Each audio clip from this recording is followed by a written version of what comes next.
O presidente Jair Bolsonaro, em seu dia de folga no Guarujá, homenageou o policial rodoviário federal Vladimir Struk, que faleceu em serviço. Bolsonaro compartilhou um vídeo do policial e disse: Polícia Rodoviária Federal, luto.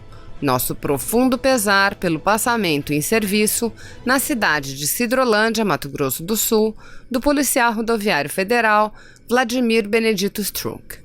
Profissional dedicado e instrutor da Academia da Polícia Rodoviária Federal, com 25 anos de carreira. Que Deus o tenha e guarde junto aos seus. Veja o vídeo de Vladimir Struk compartilhado por Bolsonaro. Pessoal, eu queria desejar um Feliz Natal a todos aí. Graças a Deus, mais um plantão nessas rodovias, hoje aqui na 060 em Sidrolândia. Mas agradecer a Deus por esse emprego, pela família, pelo dom da vida, por tudo aquilo que Ele nos dá e nos oferece. Principalmente nesse país chamado Brasil. Que Deus proteja esse país, que Deus proteja as pessoas, que coloque no lar e na casa de cada um alegria, conforto, comida, acolhimento. Para aquelas pessoas que estão empregadas, que agradeçam o seu emprego. Para aquelas que estão na procura, que elas encontrem, mas que Deus abençoe. E principalmente, Brasil acima de tudo, Deus acima de todos. E que nosso presidente siga em frente, cumprindo o seu papel. E que leve esse país para a ordem, progresso e para a prosperidade. Um abraço a todos.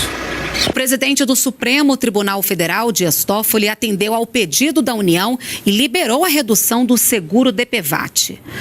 Vamos então ao Palácio do Planalto saber os detalhes sobre esse assunto com a repórter Luana Karen. Luana, bom dia para você. Olá, Renata, bom dia a todos que nos acompanham aqui na TV Brasil. Pois é, no fim do ano passado, o próprio ministro Dias Toffoli havia cancelado a resolução do governo que reduzia o valor do DPVAT. A União, então, recorreu, alegando que a redução do valor não tornava inviável o DPVAT, o argumento usado pela seguradora Líder, que administra o fundo. Segundo a União, a Líder omitiu a informação de que já havia no fundo quase 9 bilhões de reais, valor que seria suficiente, então, para cumprir com as obrigações do DPVAT. Com a nova decisão, o DPVAT passa a ser, então, de R$ 5,21 para carros de passeio e de R$ 12,25 para motos, valores até 86% menores que os praticados no ano passado. Em uma transmissão ao vivo no Guarujá, onde passa alguns dias de descanso, o presidente Jair Bolsonaro comemorou. O DPVAT voltou um valor razoável agora, né? bem baixinho. O seguro em si tem bilhões, né? Arrecadou bilhões guardados, não precisa ter um valor tão alto, não precisa ter um valor mais baixo um pouquinho. A seguradora Líder deve definir agora como será feita a devolução dos valores de quem já fez o pagamento a mais. Bom, e mudando de assunto, o presidente Bolsonaro sancionou uma lei que vai permitir conhecer quem são e quantos são os autistas no país, além de garantir atendimento prioritário para essas pessoas nos serviços públicos e privados. Vamos ver. Com a sanção da Lei Romeu Mion, pessoas com diagnóstico de autismo terão direito a uma carteirinha que vai garantir atendimento prioritário em serviços públicos e privados nas áreas de saúde, educação e assistência social. O autismo é uma disfunção neurológica que afeta a capacidade da pessoa de se comunicar. O transtorno não tem cura, mas tratamentos médicos e psicológicos podem facilitar a comunicação com o mundo. O cartão de identificação vai conter informações como nome, endereço, alergias, tipo sanguíneo e grau de intensidade do transtorno. A nova lei também vai mapear o número de autistas no país e, assim, facilitar a criação de políticas públicas de inclusão. A estimativa é que haja no Brasil cerca de 2 milhões de autistas. A lei ganhou o nome de Romeu Mion, um portador de autismo, filho do apresentador de TV, Marcos Mion. A carteira é gratuita e garante prioridade nas áreas de saúde, educação e assistência social. Participação recorde no Enem, novos ônibus escolares, investimentos na merenda, escolas cívico-militares. Nesta quinta-feira, o ministro da Educação fez um balanço das principais ações na área. O ministro Abraham Weintraub afirmou que a expectativa é tornar o Brasil referência na educação básica na América Latina até 2030. Para isso, foi lançada a Política Nacional de Alfabetização. Nós perdemos os alunos porque ele não consegue ser alfabetizado no começo, por indisciplina, por falta de técnica. O ministro também apresentou números de programas. No transporte escolar, por exemplo, foram entregues 1.363 ônibus novos. E para 2020, a previsão é de mais 6.200 ônibus novos para todo o país. A alimentação escolar também recebeu novos investimentos. Dinheiro que garantiu 50 milhões de refeições diárias para 40 milhões de alunos da rede pública. As escolas cívico-militares foram implantadas em 15 instituições municipais e 39 estaduais, de 22 estados e o Distrito Federal. Nós estamos tentando desenvolver um modelo que possa ser ampliado para o Brasil todo, não para ter 100%, mas para ter uma participação grande. A identidade estudantil, que é a carteirinha digital, já está nas mãos de 106 mil estudantes em todo o país e de graça. E o Enem, com 5,1 milhões de inscritos, foi, segundo o ministro Abraham Weintraub, o melhor da história. Mais crescimento e uma participação cada vez maior da iniciativa privada na economia do país. Essas são algumas das metas do Banco Central. Para 2020, a expectativa é também pela aprovação da autonomia da instituição. O projeto está sendo analisado no Congresso Nacional. A agenda do Banco Central foi criada no ano passado, quando foram implementadas 275 ações para estimular o crescimento da economia e melhorar o desempenho do banco. Entre as medidas estão a redução da taxa básica de juros, a Selic, que fechou 2019 em 4,5%, e a nova política de cheques especiais, que limitou os juros a 8% ao mês. É uma reengenharia de um produto que era ineficiente e que não tinha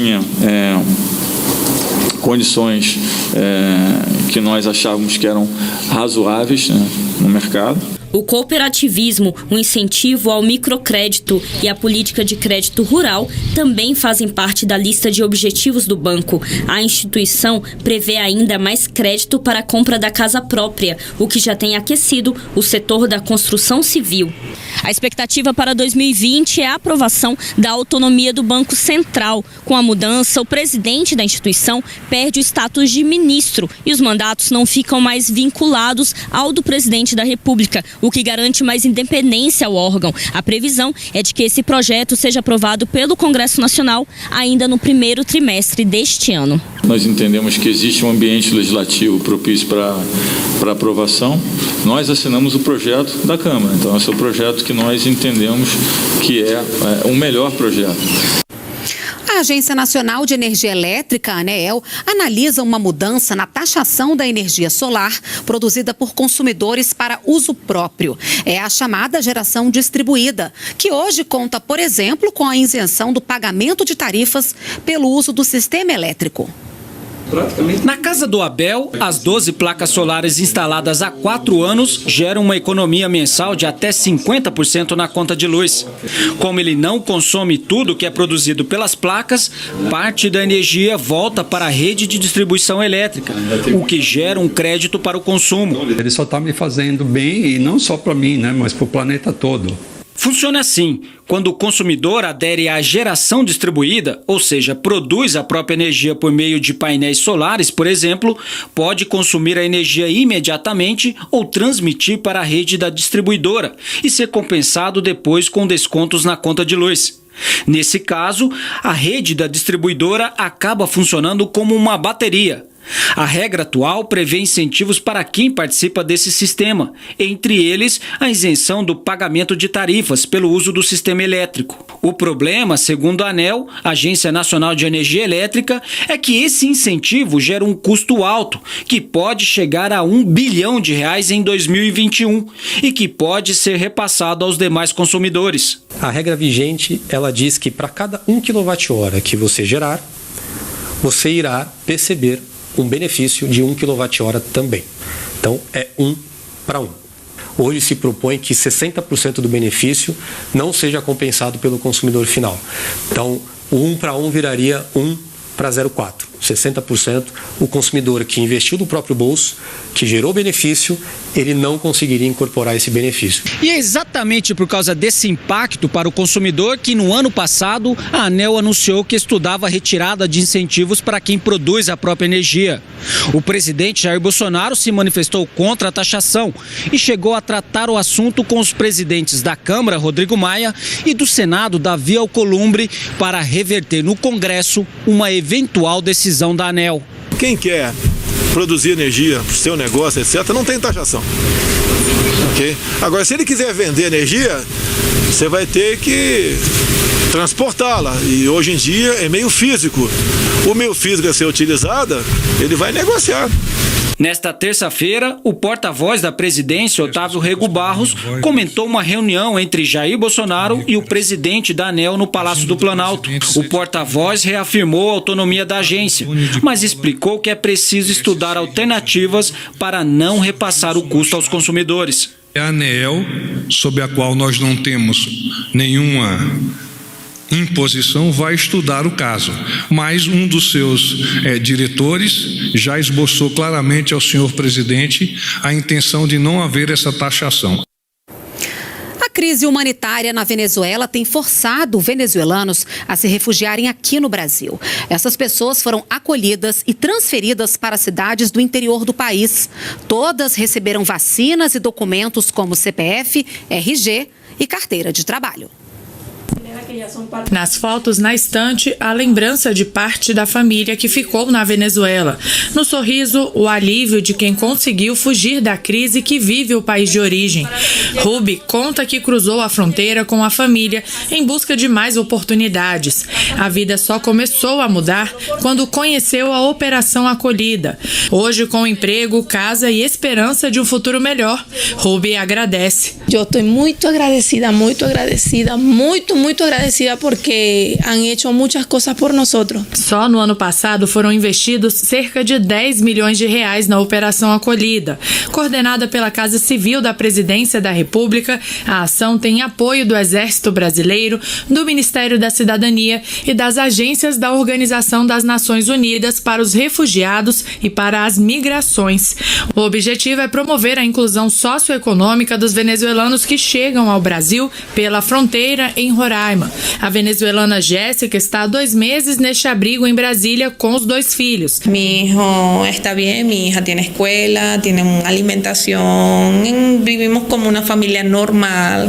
Em julho de 2018, um Boeing 767 da Força Aérea Brasileira aterrissou na capital, trazendo 50 imigrantes. Era o primeiro grupo de venezuelanos que desembarcava no DF por meio do projeto. Desde então, Brasília se tornou rota para os que aceitavam deixar as cidades de Pacaraima e de Boa Vista, em Roraima.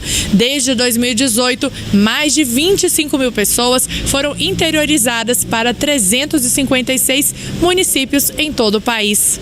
Até novembro de 2019, o Brasil era o 6º destino mais procurado pelos venezuelanos em busca de acolhimento, contabilizando a entrada de 224 mil migrantes. Martina, que aos 47 anos deixou sua casa, salão de beleza e família para trás, conta que trabalhava de empregada doméstica em Boa Vista, mas decidiu vir para Brasília para conseguir um emprego melhor. Eu espero que aqui, para mim, seja conseguir um emprego e ajudar a minha família, trazer minha família para cá.